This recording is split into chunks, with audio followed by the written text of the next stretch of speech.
नमस्कार बंधुरा, घोराफेरा उइथ आकाशे आपनादेर आरो एकबार स्वागत। आज बेश किछुदिन बादे आपनादेर सामने आबारो चले एसेछि आमि नतुन एक भिडियो निये। बंधुरा, आपनारा एई भिडियोर शुरूटा देखे किछुटा हयतो आन्दाज करते पारछेन जे आज किसेर भिडियो निये एसेछि।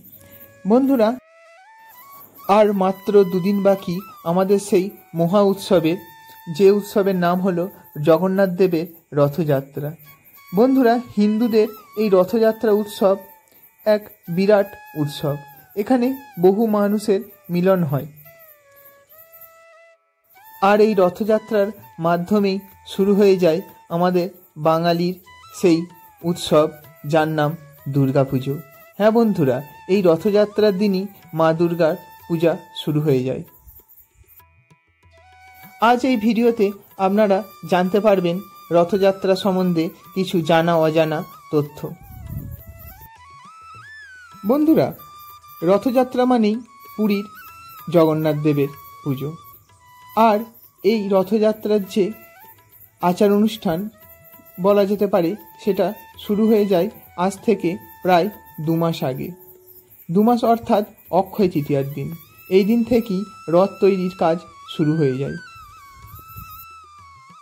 জগন্নাথ দেব হলেন শ্রীকৃষ্ণের আর এক রূপ। আমরা অনেকেই জানি বা অনেকে জানি না, ভগবান শ্রীকৃষ্ণের মারা যাওয়ার পর তার যে হৃৎপিণ্ড, সেই হৃৎপিণ্ডটা এই জগন্নাথ দেবের মধ্যেই স্থাপন করা আছে। অক্ষয় তৃতীয়ার দিন জগন্নাথ দেবকে চন্দনের লেপ লাগানো হয়, তাতে দেব প্রসন্ন হয় এবং এই চন্দনের লেপ বেশ কিছুদিন থাকে। তারপরে ভগবানের অস্বস্তি হয় এবং ভগবান স্নান করতে চায়।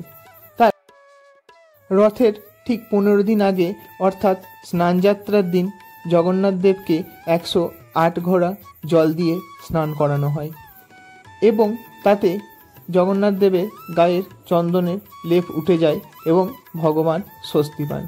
কিন্তু 108 ঘোড়া জলে স্নান করার ফলে ভগবানের সর্দি কাশি এবং জ্বর হয়।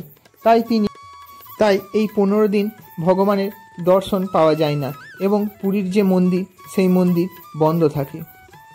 15 দিন বাদে জ্বর ভালো হওয়ার পর ভগবানের মুখে স্বাদ ফেরানোর জন্য ভগবান মাসির বাড়ি ঘুরতে যান।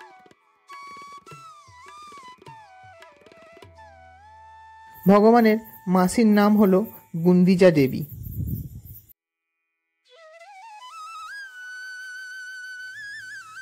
ভগবান মাসির বাড়িতে যাওয়ার পরে সেখানে মাসির হাতের ভালো মন্দ প্রতিদিন খাবার পরে আর সেখান থেকে আসতে চান না, ভাই বোনেদের নিয়ে সেখানেই থেকে যান।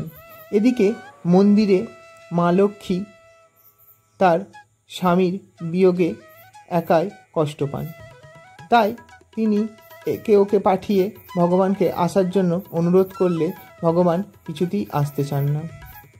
তখন মা লক্ষ্মী এক ফন্দি করেন।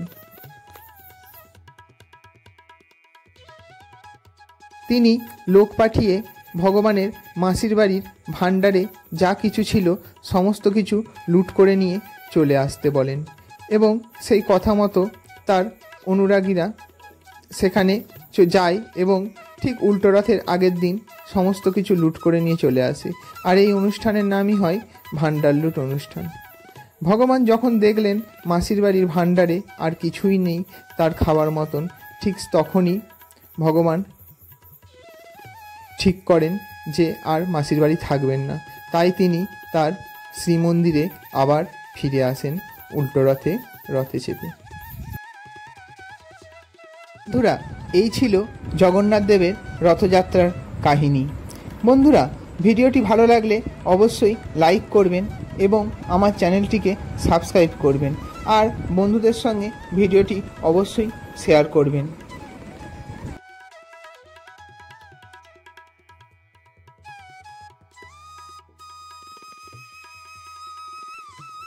বন্ধুরা, এবার আসা যাক কোথায় কি রথ হয়।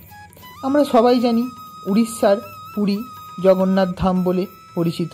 সেখানে রথ হয় এবং সেখানে জগন্নাথ দেবের 3 ভাই বোনের জন্য 3টি আলাদা রথ থাকে। এবং তারপরের রথ হয় হুগলির শ্রীরামপুরের মাহেশের। উচ্চতার দিক থেকে পুরীর পর দ্বিতীয় বৃহত্তম রথ হচ্ছে এই মাহেশের রথ। এখানে একটিই রথ এবং রথটি নির্মিত হয় লোহা দিয়ে। তারপর আছে হুগলি ডিস্ট্রিক্টেরই আরেকটি জায়গা, সেটা হলো গুপ্তিপাড়া। গুপ্তিপাড়ায়ও ভগবানের রথ হয় এবং এই রথটি তৃতীয় বৃহত্তম রথ। এই রথটি সম্পূর্ণ কাঠের তৈরি। যেমন পুরীর রথ সম্পূর্ণ কাঠের তৈরি হয়, তেমন এই রথটিও সম্পূর্ণ কাঠের তৈরি। এখন আরও নানা দিকে নানা জায়গায় অনেক রথ হয়, কিন্তু এই 3টি রথের আদি পরিচয় আছে এবং এই 3টি রথ হলো আদি। আপনাদের এই রথের ভিডিওটিতে একটু আগে একটা কথা বললাম, যেটা হলো দুর্গাপুজো।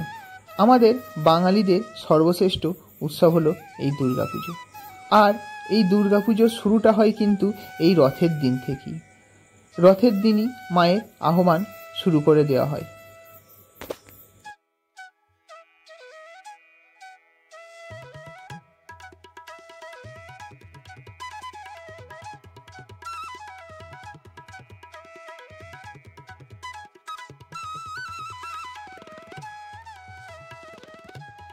বন্ধুরা, এবছর অর্থাৎ 2024 সালে এই রথযাত্রার মহাক্ষণ পড়েছে 7ই জুলাই।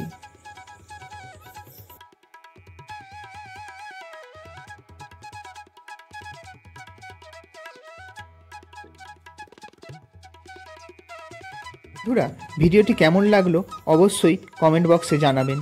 এবং আপনাদের আরও একটু বলে রাখি, সামনের ভিডিওতে অর্থাৎ এর পরের ভিডিওতে আপনারা জানতে পারবেন পুরীর রথের সমস্ত খুঁটিনাটি। তাই চ্যানেলটিকে অবশ্যই সাবস্ক্রাইব করে রাখবেন এবং বেল আইকনটি প্রেস করে রাখবেন, যাতে কোনো নতুন ভিডিও এলে আপনারা সেই ভিডিওর নোটিফিকেশান পেয়ে যান সবার আগে।